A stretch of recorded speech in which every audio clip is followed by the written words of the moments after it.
and show. Yeah.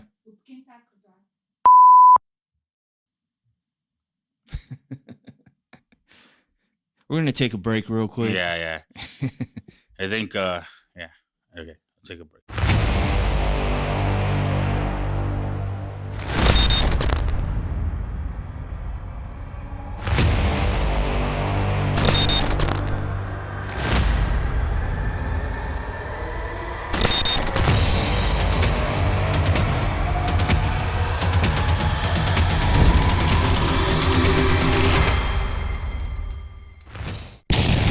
More of a podcast setup. This is when I first started doing podcasts back in the days. This is how kind of we did it, how I seen it, more than just people sitting in their room or whatnot. It's more Joe Rogan like. Anyway, I heard that you seen the Final Destination movie, the newest one, right? Oh yeah, I did. The Bloodline. Yeah, which looked good. I kind of I got the storyline. I haven't watched it, but I got the storyline from watching the actual preview. The trailers. Yeah, does it kind of follow that, or I'll get into it. You know what? I don't know if it was because I was expecting more, expected something different. It was good, but it honestly it wasn't all that in a bag of chips. We watched it. It started off good, but then it kind of died out with the whole storytelling in line. And I don't know, spoil alerts, but just say the ending was kind of underwhelming at the most. Overall, it was a typical Final Destination movie, which I thought they were gonna try and make like more of a, you know what I mean, make it different, which they kind of did. One thing I will say without spoiling anything is they did tie in a lot of the other movies into one. So at least they tried. So that's cool. At least, number 2, 3 elements. And then when they tied them in, you're kind of like, they tied this, this fucking. They had homages back. Yeah, I guess the originals, but I mean, overall, it's worth the watch. Just don't expect anything fucking. So miraculous. You say kind of like A+ trailer and a B movie, right? They try to do that, like. Oh yeah, they had so much investors with Quibi. It was crazy. 5-minute episodes of shows, which really what they did is did a 30-minute episode and cut it into like 4 parts. Yeah. Instead of actually doing like what they have now is they have YouTube shorts. They have actually web series that are like 4 or 5 minutes. The best ones to do that was Adult Swim back in the days. They used to have that. We're living in a trailer world because they make like good a trailers. TikTok, it's like everybody wants to see the whole movie in 3 minutes. So you just we've cut in so much now with this TikTok thing that it's like, okay, just like watch this hour-and-a-half movie, take the best 3 minutes, put it together, put a cool ass song behind it, and that'll be the new movies nowadays. Mm-hmm. It's like, what was that? Quibi actually had some hidden gems too. I enjoyed it. I remember I tried the little free trial, and this was at the end time. So, I mean, they pretty much died out after that. But you know who took over a lot of their shows, which, by the way, were invested by big Hollywood stars, directors. It wasn't low budget shit, and they had AAA stars on it. But who took over, who bought out all their catalog, was actually Roku, the Roku channel. So they're smart. They bought out their shit and then slapped their name on top of it as Roku Originals, which I think's brilliant. You know what I mean? I think that's what a lot of these services do now. They buy shows and then they make like a new season of it, and all of a sudden it becomes an original, Roku original. And people that don't know about Quibi, because that was a flash in the pan. It really was. It kind of flashed in the pan, But I think what they're doing with the Quibi shows, right, is just making them full shows now, because they did have good. I remember watching at least 4 shows on Quibi that were pretty good and had big actors in one movie. So this was one Quibi show I loved. that was dope is 50 States of Yeah. Fright, which you just said anthology, right? That's what they call it. Yeah. Yeah, so like every story was different, but a lot of them had like had a 3, part 4 1, parts, part 2 to it. Yeah, which but really was just one episode, and they just cut it into 4 parts. but yeah, but that was a show that kind of introduced me to them. They had a Die Hard, which was fucking Kevin Hart, Die Hard 3. I guess it was like another movie he made, but no, they had a lot of shit, man. Some of their catalog. They if you hit the wanna look ground through it. running, dude. They really did. But yeah, 50 States of Horror. I remember that for sure. Yeah, they had a few things. They hit the ground running. They really spent a shitload of money. You know, I remember when it was first 50 Shades of Fright. Yeah. Yeah, I 50 States. 50 States of Fright. Yeah. I remember when they were first coming out, like the whole pill like stick that they were sending, putting out was like, it's going to be the next revolutionary thing, and a bunch of big Hollywood studios are investing, and just billionaires and millionaires and famous people, actors, all investing into it, and it just fucking it burned to the ground. I guess people weren't ready for it, or just didn't have good promotion, or they couldn't. And find they spent so much money that I guess they blew through all their money, and then they didn't get enough subscribers in a certain time frame, and the investors bounced the fuck out. A quick episode. So it was like that. It was meant to be the TikTok, but not just some big titted chick sitting in a room, going, hey, it was actually a show. I got pulled up. These are just a couple of the trailers for Quibi. This one was good. This was probably the first one I watched, wireless. One pet peeve I hate when I watch podcasts is when people are sipping or eating on the mic. And I'm literally doing that right now, so I'm just trying to piss everyone off. I mean, when you actually do a podcast, you're like kind of like, a drink would be pretty good now, Yeah, product placement. When we did a podcast, I really didn't eat, but I drank beer all day through that podcast and smoked some blunts. But we had to. That was back in the days when it was still kind of frowned upon. I crashed my car, man. So this one is wireless. I never seen this. You never seen this one? This one's pretty good. He basically gets stuck in the snow because he's trying to go to a party. He survives off his phone basically. So as the bars, every episode, the bar on the phone gets lower and lower. So like towards the end, it gets more and more like. That's actually cool. A little modern twist on the. It's a survival show. On the survival genre. How many have we seen stuck in the snow movies? There's been tons of them, but not this one where. I told you, see the bar for the. Yeah. Okay. Only on Quibi.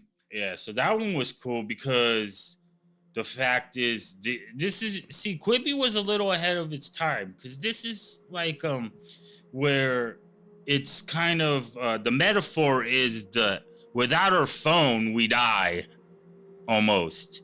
And this is putting like, it's not technically, but it's like, you ever see a kid, the phone runs out, something runs out. Oh my God, my phone is off, my phone is off. This is like physically putting you in a situation where your phone is your lifeline. That's it. So that's another we're addicted to technology type of thing. What years is Quibi was? Yeah, so they try to go. Yeah, and that was the prime time to get all. That's where the streaming service boom came in 2020. It's like now we have these people actually sitting at home doing nothing. They couldn't really make any new shit, but it was, it was time. Yeah, so this brings me to the subscription policies, how we went from actual, we went from satellite to subscriptions. So basically, the way they killed satellite was pretty fucking brilliant. They used the They used the drug dealer theory, like, let me get you a taste, let me get you a taste. DirecTV, all of those satellites, Dish Network were getting really smug. Like, you had to get like $160 a month just to get the shit that you want. And that's without Showtime, without HBO, without that. So people were getting frustrated as fuck. Here comes Netflix. But the OGs that come up with this shit were drug dealers. You know, it's the typical, hey, you want a taste, dog? You want a taste? You know, sure, it's just free. Might as well get it. You get a little taste. And turning on Netflix, you keep paying, and everybody falls for it. You know, unless there is certain people that use it's like Netflix goes from $9 to $22. But now they could sell. They use the drug dealer tactic, and they get you fiending, they get you addicted. You could get pissed off that now it's like, oh, I got her for free. Now it's like $110, but I want a party. So what am I gonna do now? They could sell ads on it. So the way they use their free shit to put it to a streaming service and still make money off of it. But Quibi was the first like massive failure I seen on there. They were kind of ahead of its time, and sort of like Dreamcast with the online gaming. Yeah, I mean, and it was just didn't work because people were not ready for it yet. No, I do believe that like the way things are going, like you said, people don't have, they have short tendency. What do you call it? Like attention spans. So like they can't really sit through a long ass movie or show anymore. So, I mean, but Quibi, I think, was meant more for the people on the move that have 5 minutes, 10 minutes. They could watch a quick episode and then go. Mm-hmm. They came out during COVID when everybody had all the time in the world for once. Mm-hmm. So this was the time to actually watch long shit. This was like, get a coffee on the go. It's like the to-go streaming service. Don't park, go into the restaurant, order, and eat at the restaurant. It was go through the to-go line. Yeah. We got 5 minutes. We got 5 minute break. If you're waiting at if you're waiting for the doctor and you got 15 minutes, instead of watching 15 minutes of a show, you can watch a full episode or 2 episodes. Yeah. And there's also, and what they did is like, now they got their catalog. There's parts of their catalogs that are absolutely free. So like with Tubi and Pluto and a couple other ones, they're like, you know what? Fuck this. They can't watch that shit for free. Technically, it is free. But what they do is they get all their free shit. They put it into one service and say it's free. But now they could sell, you got to watch ads. And says like, hey, you could subscribe. We're going to start making originals and stuff like that. All of a sudden, like, what the hell? I could have Netflix. I could have this. I could have...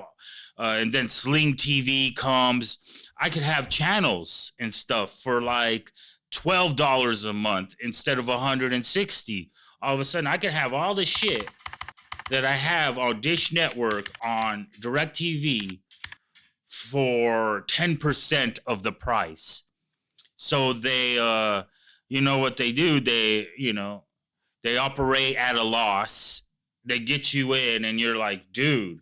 Until they fucking kill satellite. Once satellite is dead, then all of a sudden they start. Here come the price hikes. Here come the other subscriptions. All of a sudden, you need 10 different subscriptions just to watch all the sports games you want.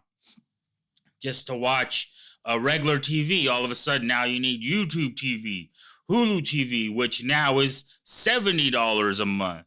And then if you want this extra channel, it's another $10 a month. All of a sudden, you're paying $160 a month for... The only difference is you need internet now to watch the same channels, the same thing that you did during satellite, but the same money. So they roped you in, they got you addicted, and then boom, now they're making all their money back. Same thing with like DoorDash, same thing. Uber. The new thing is they operate at a loss. Uber, remember, was like $4 a ride. You're like, fuck taxis. Fuck taxis, dude. I could get an Uber for like $6 to go all the way across town, you know? And all of a sudden now, Uber is more expensive than a fucking taxi, depending on what kind of Uber you get.